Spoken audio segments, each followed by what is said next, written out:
માંડવીના કાંઠા વિસ્તાર પાસે આવેલ જગન્નાથ પીઠ ખાતે મહાપ્રભુ શ્રી જગન્નાથજીને ચિત્તાકર્ષક પદ્મમુખ વેશથી સુશોભિત કરાયા. સંત મનોહર દાસજીની ભક્તિના ભાવથી બંધાયેલ જગન્નાથજી પદ્મવેશથી શોભાયમાન થયા હતા. આ સ્મૃતિ નિમિત્તે માઘ શુક્લ પક્ષની એકમથી વસંત પંચમી પહેલા આવતી તિથિના મધ્યમાં જે પ્રથમ આવે તે બુધવાર અથવા શનિવારની રાત્રિએ શયન સમયે શ્રીજીવને પદ્મવેશથી સુશોભિત કરી ખીરનો ભોગ લગાવી શયન કરાવવાની પરંપરા છે. અને બીજે દિવસે સવારે મંગળા આરતી થઈ સોહાણ મેળા દર્શન બાદ પદ્મમુખવેશ મોયલમ કરી શ્રીજીવની એ દિવસની અન્ય નીતિકાંતિ આગળ વધે છે. ચલિત વર્ષ માઘ શુક્લ પક્ષ પ્રતિપદથી વસંત પંચમી મધ્યમાં પ્રથમ શનિવાર આવ્યો હોવાથી કાળા રંગના ગોળ વસ્ત્રોમાં શ્રીજીવને પદ્મમુખ વેશથી શૃંગાર કરાયા હતા. બાદમાં માંડવીના ધર્મપ્રેમી નગરજનો માટે શનિવારે રાત્રે 2 કલાક અને રવિવારે સવારે 2.5 કલાક એમ 2 વિભાગમાં સોહાણ મેળા દર્શનનું આયોજન કરવામાં આવ્યું હતું, જેમાં શ્રીજીવના પદ્મમુખ વેશના દર્શન અને ખીરનો પ્રસાદ પ્રાપ્ત કરી ભક્તો ભાવભીના બની જય જગન્નાથ હરિબોલ હુડાહુડીની પ્રકંપિત ધ્વનિથી સમગ્ર વાતાવરણ આધ્યાત્મના આનંદથી પ્રસ્ફુરિત થયું હતું. આ પ્રમાણે માંડવીમાં કાંઠા વિસ્તારમાં આવેલ જગન્નાથ પીઠ ખાતે શૃંખલિત રીતે સંપન્ન થઈ હતી. મહાપ્રભુ શ્રી જગન્નાથની પદ્મમુખ વેશની નીતિકાંતિ એવું સંપૂર્ણ ઓરિસ્સા સંસ્કૃતિને ઉજાગર કરતા ઉત્સવના મુખ્ય આયોજક અને ઓરિસ્સા જગન્નાથપુરીની સંસ્કૃતિના રંગે રંગાયેલ રવિન્દ્ર વી સોલંકી રવિભાઈએ જણાવ્યું હતું. આજે મહાપ્રભુ જગન્નાથજીને અહીં આપ જે જોઈ રહ્યા છો એ મહાપ્રભુ જગન્નાથજીને છે ને પદ્મવેશ અનુષ્ઠિત થયો છે. આ પદ્મવેશ એક મહાપ્રભુ જગન્નાથજીના એક પરમ ભક્ત હતા, સંત મનોહરદાસ હિન્દી ભાષી સંત હતા. એ ઘણા વર્ષો પહેલાંની વાતો છે. જે જગન્નાથપુરી જતા હતા ને તો માર્ગમાં એણે એક તળાવ જોયું ને એ તળાવમાં એણે ઘણા બધા કમળ ઉગેલા જોયા હતા. એ કમળ એણે ઉગેલા જોયા તો એને એમ થયું કે ચાલો ને આ બધા કમળ હું લઈ લઉં. તો આવી ભયંકર ટાઢમાં એ સવારના પરોળમાં એને તળાવમાં કમળ ખીલેલા કમળ જોયા. તો એમણે એ પોખરી મતલબ એ તળાવમાં ઉતરી અને બધા જ કમળ ભેગા કર્યા અને એ કમળને એમણે વીણી અને ગામુછામાં બાંધી અને એમણે મંદિરે ગયા. સાંજના મહાપ્રભુના જગન્નાથના દર્શન કરીને ખૂબ આનંદ થયા અને ત્યાંના જે પૂજારી હોય એમને કહ્યું કે આ કમળ તમે પ્રભુને અંગીકાર કરાવો, પ્રભુને ચડાવો. પણ એના મેલા ગામુછા જોઈને અને પંડા લોકોએ કીધું કે ના આ કમળ તો તારા હવે મુરઝાઈ ગયા છે, કામ ના આવે.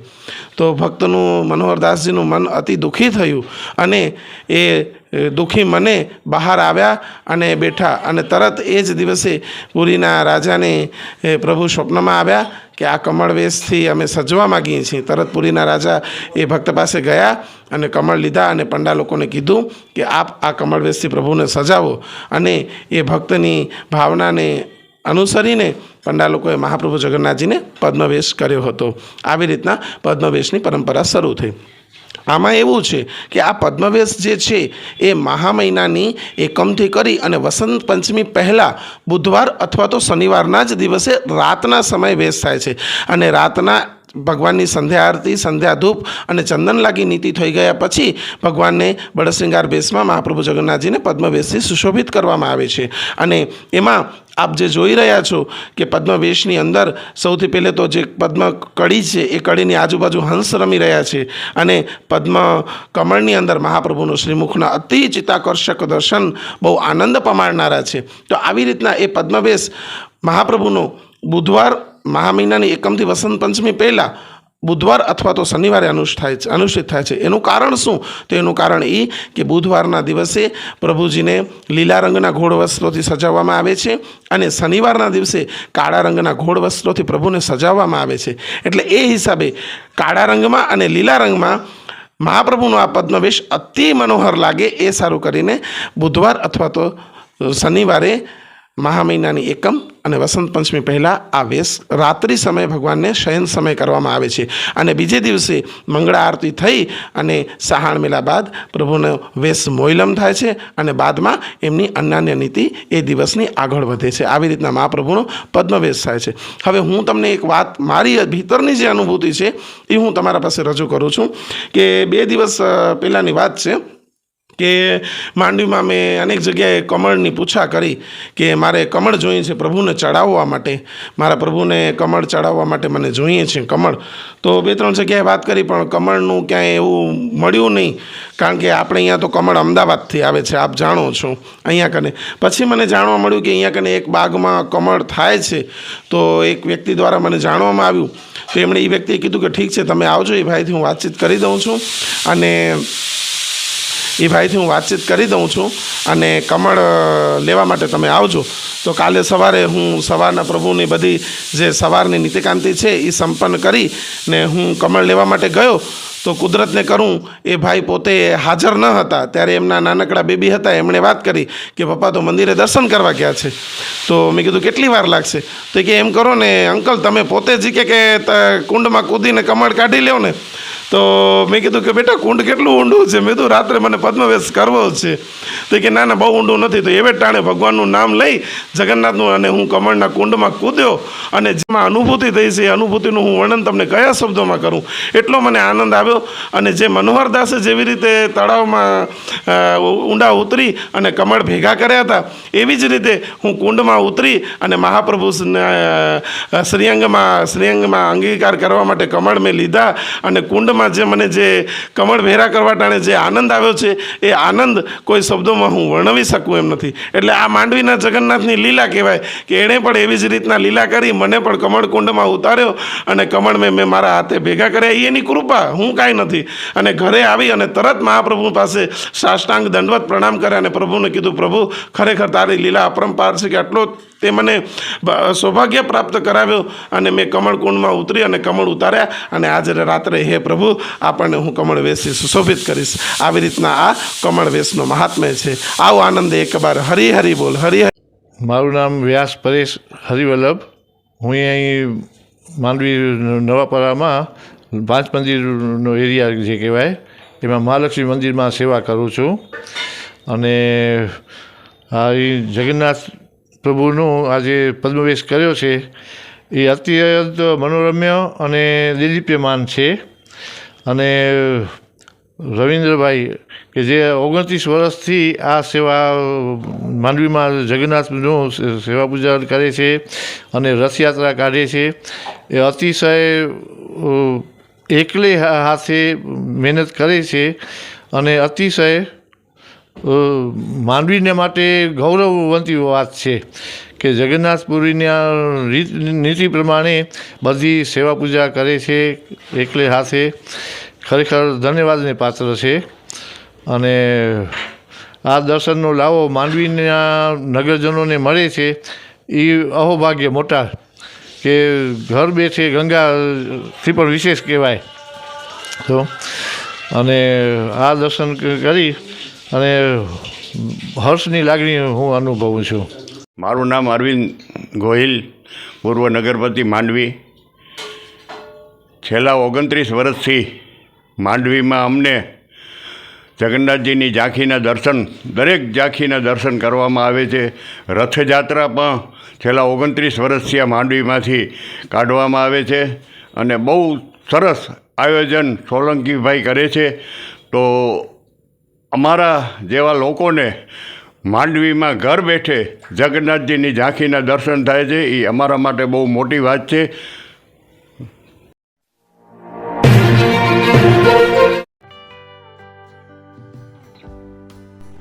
વિશ્વ પ્રસિદ્ધ મહાનુભાવોની, ભારતના 8 વડાપ્રધાનોની સચોટ ભવિષ્યવાણી કરનાર ભારતીય અંકશાસ્ત્રી જ્યોતિષ શંકર ઘોર,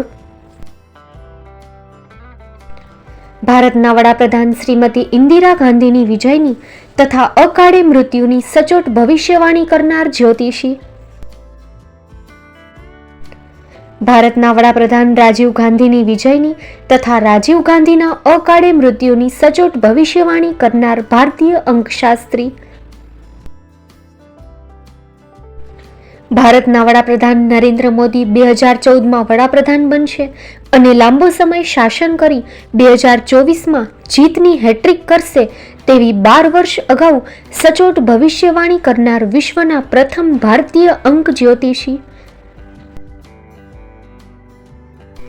મંત્રજાપ ગુરુના નંગ વગર મુંબઈ, રાજકોટ, જામનગર, ગાંધીધામ અને ભુજમાં 20,000થી વધારે લોકોને સાચી સલાહ અને સચોટ ઉપાય કરનાર જ્યોતિષીની સાચી સલાહ ઘર બેઠા મેળવો. જ્યોતિષી શંકર ગોર. સંપર્ક કરો 9909602928. એડ્રેસ નોંધી લેશો. ટીના હાઉસ, ડોક્ટર ભાણજી સ્ટ્રીટ, છઠ્ઠી બારી, ring road, Bhuj, Kutch.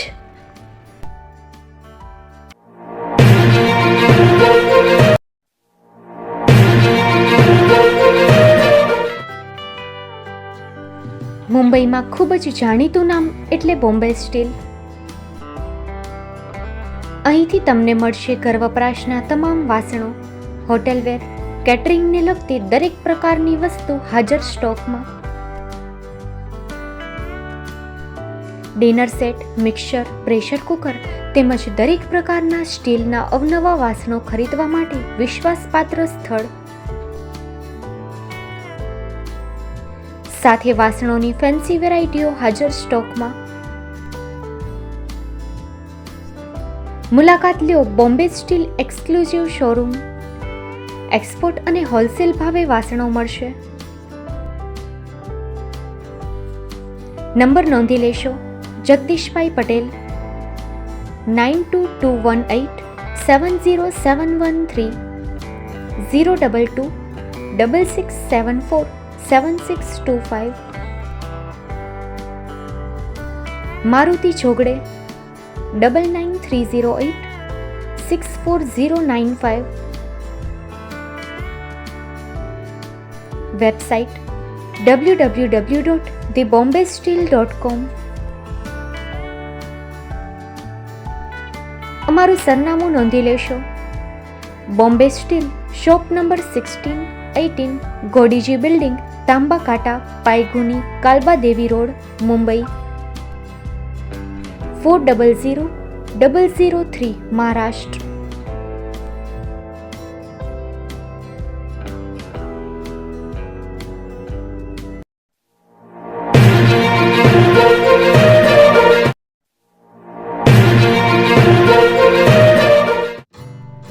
Shri Pratham sarees and lehenga department, designer studio. આપના શુભ લગ્ન પ્રસંગોને યાદગાર બનાવતું એકમાત્ર Shri Pratham sarees and lehenga department. Exclusive showroom. અહીંથી તમને મળશે fancy bridal chaniya choli, cider chaniya choli, readymade gown, fancy dress materials and readymade dress તેમજ અનેક અલગ અલગ વેરાયટીઓનો ખજાનો. મુંબઈ દાદરમાં વિશ્વાસપાત્ર સ્થળ. અમારું સરનામું નોંધી લેશો. Shop number 5-6 and room number 11-12-123, Hariram Mansion, bank of મહારાષ્ટ્રની સામે, દાદા સાહેબ ફાલ્કે રોડ, દાદર ઈસ્ટ, મુંબઈ, મહારાષ્ટ્ર. સંપર્ક કરો વિપુલભાઈ જે વ્યાસ. Mobile number 9769781930, 9082438586. તો તમે રાહ કોની જુઓ છો? આવો, તમારા પરિવાર અને મિત્રને પણ સાથે લઈ આવજો.